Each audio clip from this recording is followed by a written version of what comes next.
Hello guys, we're on a 2015 Nissan Leaf, and it's probably made in very late of 2014 because this was registered in January of 2015.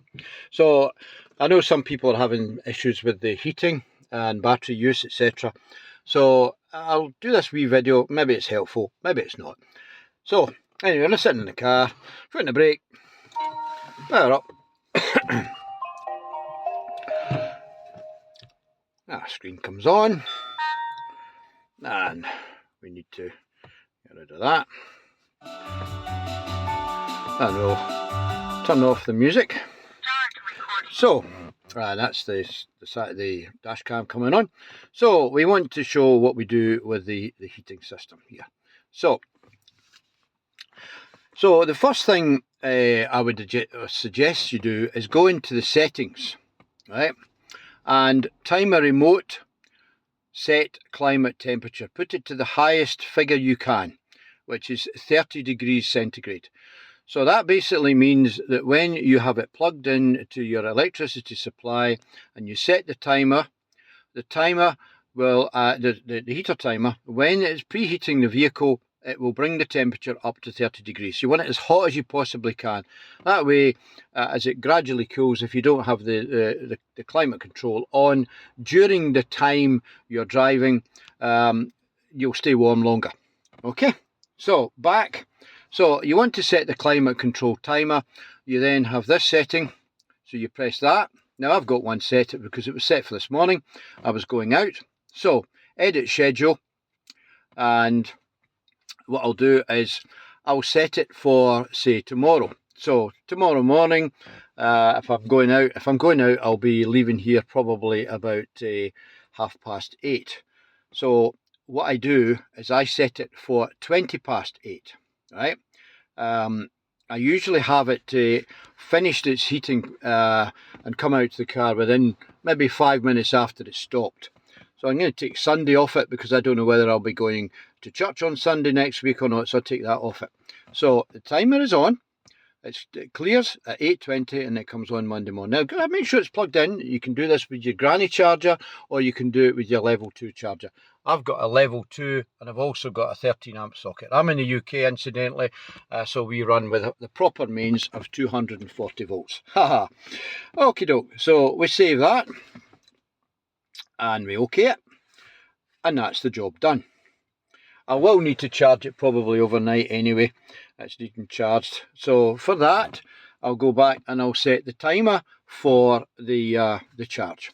So we'll do the charging timer as well. Edit schedule. Now it was charged to 100% this morning because I was going on a long journey. So we'll take that back to 80%. 1:30. That's fine. I get cheap electricity between 12:30 and 5:30, but I'll be using the 6 kilowatt level 2, so it easily charges up in that time. So I'll move that to Monday, take Sunday off it, because again, I don't know what I'm going to be doing on Sunday of next week, and I don't know what I'm going to be doing for the rest of the week. I usually find that when I charge it to 80% on a Monday, it lasts me all week. I don't do a huge mileage, and I've got a diesel car as well, an old Volvo that I use mainly for much longer journeys and my radio amateur stuff. Anyway, so there we go. So we save that, we OK it, and that's the job done. Okay, and we can come back out of there once that's done. I usually wait till it does all the procedures. I know you can hit the back button plenty of times, but I prefer to let it finish what it's doing. So there we go, back. Now, we're actually showing on the display 36% and a mileage of 29 miles left. The GOM, it's the guessometer, isn't accurate. Don't ever go by that. It's never hugely accurate. And the temperature outside here at the moment is 5 degrees. So I just thought I'd do this little video to show you how to set that up. And one other thing that you should also remember to do is this. Okay, now energy information, go there. That tells you more information than you would actually get off the screen. Now, one thing to do as well is when you're driving with the heater on, make sure you have the air conditioning on. What you'll find is, if you just have the heat, it uses the PTC as well as the heat pump on these later ones. So you can sometimes see it going to above 3 kilowatts, maybe about 3.2 kilowatts. But when you put the air conditioning on, that will drop. It can drop to about maybe 2 to 2.5, and then gradually it will tail that back down to below 1.5 kilowatts. Now, it won't change the figures on the GOM, but what it will do is you will find that you're not using quite so much energy, and you might gain another 2 or 3 miles in your range, or maybe 5 or 6 kilometres, depending on where on this planet you are. But for me, I always use the air conditioning along with the heat. So do that. That'll give you just that little bit more range. You want to eke out as much as you can. Use neutral as much as you can. Across here, it takes it out of drive. Of course, the motor still spins, etc., etc. All you're doing is you're taking no power going in and out of the motor. You don't get regeneration in neutral, and you don't get any acceleration. But if you're going down a slight incline where it will hold the speed, stay there, because it can be very, very fiddly trying to get it right with your foot.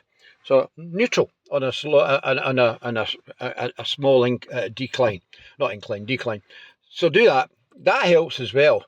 It doesn't put any energy back into the battery, but in actual fact will extend the range a wee bit. So these are the kind of things you can do to improve your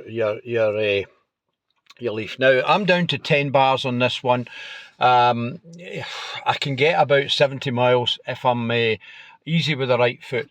But just in the next few weeks, I'm going to be doing a charity exercise, and anything over 80 miles, I will be getting payments for this charity that I'm going to do.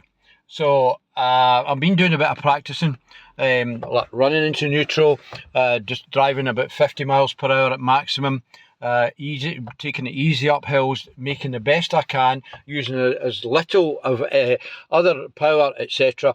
If I do this in a few weeks' time and it's a cold day, no heating. But I'm hoping to do it more in the time when the temperature rises, so that we can get the battery level up a bit. We're only showing 4 bars of battery temperature. We want a bit more than that, so as the battery's more efficient. I might charge it, DC charge it to warm it up. I've never DC charged this car yet, but I might just do that to bring the temperature up a wee bit. But there we go. These are some of the tips that I'm going to do. Thanks guys for watching. All the very best. Have a great day. Ta-da!